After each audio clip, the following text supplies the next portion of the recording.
To start with then, the news that's come through about the ban for Justin Tipuric, what's the region's reaction to that? Obviously reasonably pleased with the outcome of Justin's hearing. We're really happy with the fairness of the disciplinary committee, and I think this is probably justification for the Pro 12 to bring in an independent disciplinary committee. So obviously a very topical matter with Sam Warburton having been convicted of the same offence. Yeah, it is a topic as it's come up. It's something obviously we've got to learn about, and obviously not sort of commit the same sort of offences. And now I think it's probably highlighted and cleared up a lot of sort of ambiguity on that tackle area.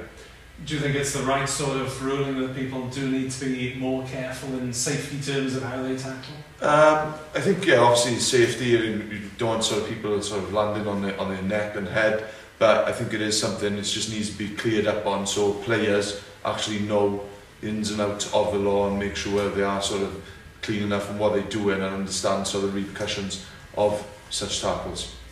It must be difficult though when the heat of the moment, when you crash into someone which you're aiming to do, and then you have to think, oh, but not is it better let him down gently? Yeah, it is, and obviously most people be in that sort of situation, and like obviously when you're ready to go, especially like World Cup semi-finals, Magnus League game up in Munster and things, you are all ready to go, you're looking to make big tackles, and sometimes you do get lost in the moment, but I wouldn't say sort of like anyone's sort of intently trying to drop anyone on their head and stuff, and you can see that from Sam and Justin's. There's no sort of malice there's no intent, and it is just something that does happen in the game of rugby.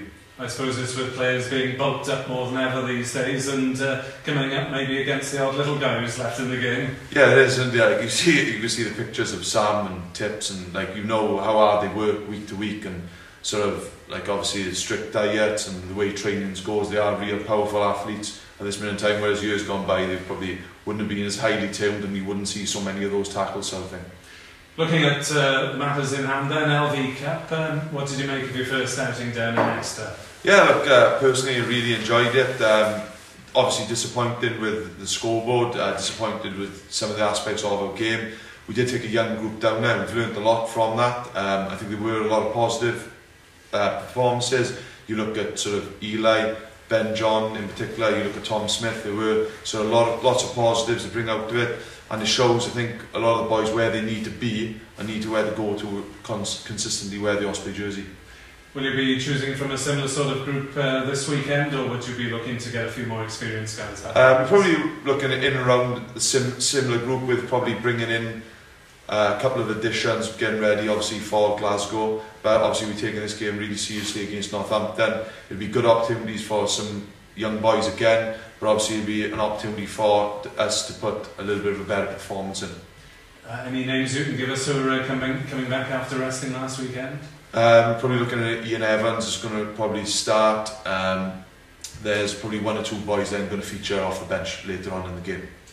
And in terms of developing a little bit of momentum for Glasgow, is that going to be a different set of players again, or would you be looking for quite a few of these to feature in the Glasgow game? What's happening there? Obviously the boys, one or two put their hand up, I thought, last week down in Exeter, so I think it's an opportunity for boys once again to back up some performances or to put some performances to right, and then obviously going back then and into the selection mix ready for Glasgow. But I'm sure a lot of the players will come back ready for that, but it's a great opportunity for the younger boys to actually, for coaches and all spectators, to see how good and what these boys can do. What sort of game, what sort of team are you expecting Northampton to bring down here then?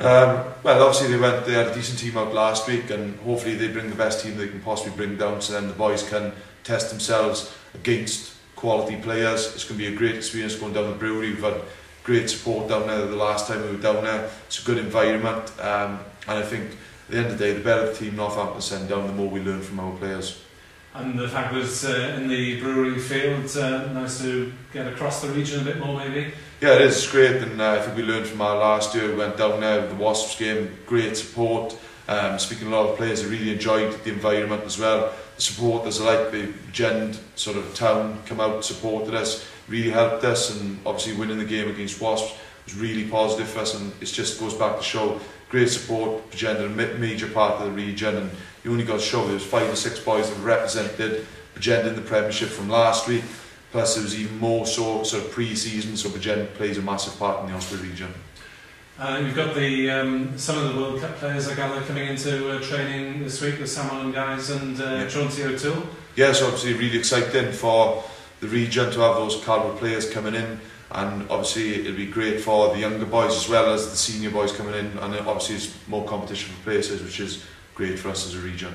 And you've got a captaincy job up for grabs now against Glasgow in the Pro 12, presumably with Justin bound for that game. Chance for Tom Smith to put a case again this weekend? Yeah, possibly. Tom led the team really well last week. Like he played really well. He's directed the team throughout the week. He's been really positive. He's been a good influence on the group, and also like we're lucky to have Tom as able captain. But then there is a whole host of names you could put in that hat to mix up for a captain. We won't be short of a good captain going into Glasgow. On the subject of the World Cup, Adam Jones picked up a calf injury. Have the Ospreys been in contact with the Welsh setter? Yeah, they've been in contact. Obviously the physio department would have spoken to the Wales physios. I'm not too sure of how long Adam will be sort of out for, but something they will be in discussion with. Probably they've been in discussion, I'm sure that'll continue over the next few days. Has there been any sort of early indication of how long he might be out for? No, I haven't. We've known, obviously, I think he's maybe on crutches out there, but that's probably just to aid his injury and aid recovery. But that'll probably come out in the next couple of weeks.